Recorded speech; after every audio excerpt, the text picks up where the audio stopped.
¿sí? Estos dos silabarios, entonces, que van a darme los mismos sonidos, ¿sí? Tienen 46 grafemas básicos, es decir, 46 símbolos básicos, ¿sí? Que son estos que vemos acá, ¿sí? Estos son los 46 del hiragana y estos son los 46 del katakana, ¿sí? Hay unos 61 sonidos derivados que tienen que ver con dígrafos, con sonidos, ¿sí? Que se forman uniendo dos símbolos, ¿sí? Con algunas alteraciones fonéticas, ¿sí? Que nos va a dar un total de 107 símbolos en cada uno, 107 hiragana, 107 katakana. Es decir, 107 símbolos que dan 107 sonidos, otros 107 símbolos distintos que dan los mismos 107 sonidos, ¿sí? Y esa es la totalidad de sonidos del idioma japonés, ¿sí? Si el otro día en la charla de chino se hablaba de que el chino contaba de 400 sonidos nada más y que eso era poco, ¿sí? Bueno, acá tenemos un cuarto, así que tenemos muy pocos sonidos, ¿no? Uno cuando mira, ¿sí? Los silabarios y ve tantos simbolitos, tantas letritas que representan sílabas, ¿sí? Dice, che, pero qué complicado que nosotros tenemos un alfabeto con 27 letras nada más. Bueno, pero con esas 27 letras, ¿sí? Las podemos combinar de muchas más maneras, ¿sí? De lo que se logra con el japonés, ¿sí? El japonés tiene muchos menos sonidos. Muchos menos sonidos implica muchos más homófonos, muchas más palabras que suenen igual, ¿sí? Últimamente me pasa que algunos alumnos me dicen, no me gusta esto porque suena todo igual, me suena cagá, me suena guagua, ¿qué pasa acá? Y no, bueno, son simples coincidencias del idioma, así como nosotros tenemos nuestros sonidos, nuestras palabras que suenan igual y que significan cosas distintas, o que suenan parecidas y significan cosas distintas, y que el acento y lo otro, ¿sí? Lo mismo pasa con el japonés, ¿sí? Tenemos muchos homófonos, ¿bien? Espero que vayan dejando algunas preguntas en el chat, en los comentarios, ¿bien? Vamos a seguir hablando un poco más sobre la fonética, ¿sí? Sobre los sonidos, ¿sí? El japonés tiene 5 vocales, ¿sí? Al igual que el español, comparte esas vocales, las ordena distinto, ¿sí? El ordenamiento que le va a dar va a ser A, I, U, E, O, pero la pronunciación de las vocales va a ser la misma que el español. Eso nos facilitó mucho, ¿sí? A los hispanohablantes el aprendizaje del japonés, ¿sí? Ya no hay que aprender vocales nuevas, ¿sí?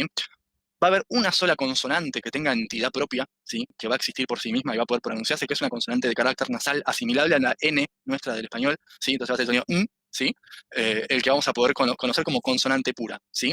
El resto de la fonética del japonés va a estar dado por una secuencia que va a ser siempre consonante-vocal, ¿sí? Cada símbolo que nosotros veamos va a estar representando una secuencia de consonante más vocal, ¿sí? La regla general, ¿sí?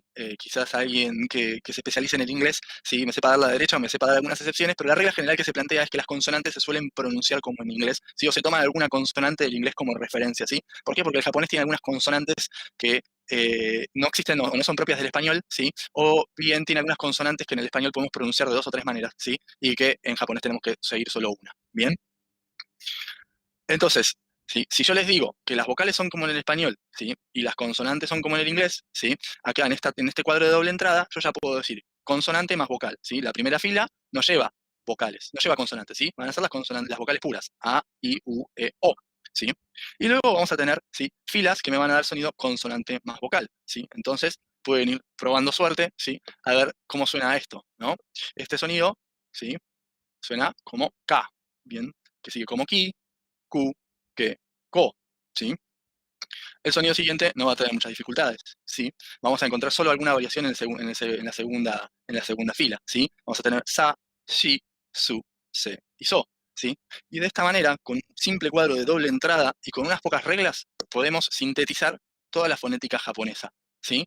Entonces, no va a ser difícil aprender a leer, no va a ser difícil aprender a pronunciar el japonés, ¿sí? Simplemente vamos a tener que aprender, ¿sí? La escritura y la lectura de unos pocos símbolos nuevos, ¿sí? Y recordar, ¿sí? Algunas pocas excepciones, ¿sí? Dentro de las familias, ¿sí? Pero no vamos a encontrar muchos desafíos realmente en la fonética, ¿sí? Bien. Pasando a los hiraganas. Eso, muy bien. ¿Por qué tenemos dos silabarios, sí? O cómo es que subsisten y que conviven dos silabarios, ¿sí? Bueno, el japonés les ha dado dos usos distintos a estos silabarios, ¿sí? Con el paso del tiempo se estableció que el hiragana iba a ser un sistema de escritura que acompañara, ¿sí? A los kanjis, ¿sí? Para la generación de las palabras y del habla estrictamente japonesa, ¿sí? Entonces, ¿dónde van a aparecer los hiraganas? En las desinencias de los verbos, en las desinencias de los adjetivos que también se conjugan, ¿sí? En las partículas, ¿sí? Que son elementos muy importantes de la gramática japonesa y de los que vamos a hablar un poquito, ¿sí? Y nos van a servir también para escribir guías fonéticas, es decir, para poner con los kanjis y decir, este kanji se lee de esta manera, ¿sí? Entonces, cuando yo veo una palabra japonesa, voy a encontrar un kanji, ¿sí? Que la encabeza, muchas veces, no siempre, se escribe con kanji, y muchas veces, no siempre, ¿sí? Una desinencia, ¿sí? Una continuación que va siempre escrita en hiragana, ¿sí? Entonces, de esta manera, ¿sí? Yo conociendo la lectura del kanji, ¿sí? Que es yasumimasu, acá hay un error, ¿sí? Yasumimasu, ¿sí? Y voy a poder decir, ¿sí? La desinencia sí se lee por fuera, ¿sí? Lo mismo aquí, ¿sí? Aquí tenemos un verbo que es yasu, ¿sí? Acá tenemos un error en la transcripción al alfabeto romano, ¿sí? Lo mismo en los adjetivos, y en los adjetivos voy a encontrar una desinencia que se escribe en hiragana, ¿bien? ¿Cuál va a ser el uso que va a tener el katakana? Bueno, el katakana va a tener un valor más fonético, estrictamente hablando, ¿sí? Va a usarse para todo lo que sea más por su sonido, ¿sí? Que por su significado o por su valor, ¿sí? Gramatical, ¿sí? Entonces, ¿dónde vamos a encontrar katakana? En los extranjerismos, que tiene cada vez más el japonés. Va adoptando muchas palabras de afuera, ¿sí? Va tomando palabras del inglés, como la palabra bus, ¿no? Que convierte en basu, ¿sí? Para decir colectivo, ¿sí? Va a usarse mucho en las onomatopeyas, que el japonés tiene muchísimas onomatopeyas con las cuales se habla, ¿sí? Se usan en el habla cotidiana, ¿sí? Para los nombres propios, por supuesto que también se va a usar, sobre todo para los nombres propios de aquello que es extranjero, ¿no? No para los nombres propios japoneses, ¿sí? Sino para los nombres de personas, de países, de lugares, todo lo que venga de afuera, ¿sí? Que tiene ya su nombre, ¿sí? Lo voy a escribir en katakana, ¿sí? Lo voy a escribir en katakana llevándolo a la fonética japonesa, ¿sí? Ajustándolo a las normas y a los sonidos que existen en el japonés. Por ejemplo, el japonés no tiene un sonido de L, ¿sí? Por lo tanto, mi nombre no termina en L, si lo escribo en katakana, sino que termina en la sílaba ru. Entonces pasa de ser Daniel a ser Danieru, ¿sí? Que es una adaptación, una aproximación del japonés, ¿sí? Al sonido original de esa palabra, ¿sí? Del mismo modo, ¿sí? El nombre de nuestro país, Argentina, ¿sí? Va a ser una derivación, ¿sí? De la voz inglesa, en realidad, de Argentina, ¿sí? Entonces, vamos a tener la palabra Argentin, ¿sí? Para decir Argentina, ¿sí? Que es una aproximación a lo que suena la palabra en inglés, ¿sí? Bien. Otra cosa que nos vamos a encontrar, ¿sí? Cuando veamos un texto en japonés es lo que es el romaji, lo que se llama en japonés romaji, que son los caracteres romanos, las letras romanas, ¿sí? Su uso principal en un texto puramente japonés va a ser el de presentar siglas, ¿sí? Que sean ya sea de entidades o de cosas japonesas o extranjeras, ¿sí? Pero cuando hable de siglas, obviamente lo voy a hacer con el alfabeto latino, con el alfabeto romano, IBM, World Health Organization o lo que fuera, ¿sí? También se puede usar, ¿sí? Para romanizar, para escribir con el alfabeto latino, palabras japonesas, ¿sí? Para eso hay distintas escuelas, distintas metodologías sobre cómo transcribir tal sonido o cómo transcribir tal otro sonido, ¿sí? La realidad es que como hay variedad y como las letras, o mejor dicho, como las letras romanas no fueron creadas para transmitir los sonidos del japonés, ¿sí?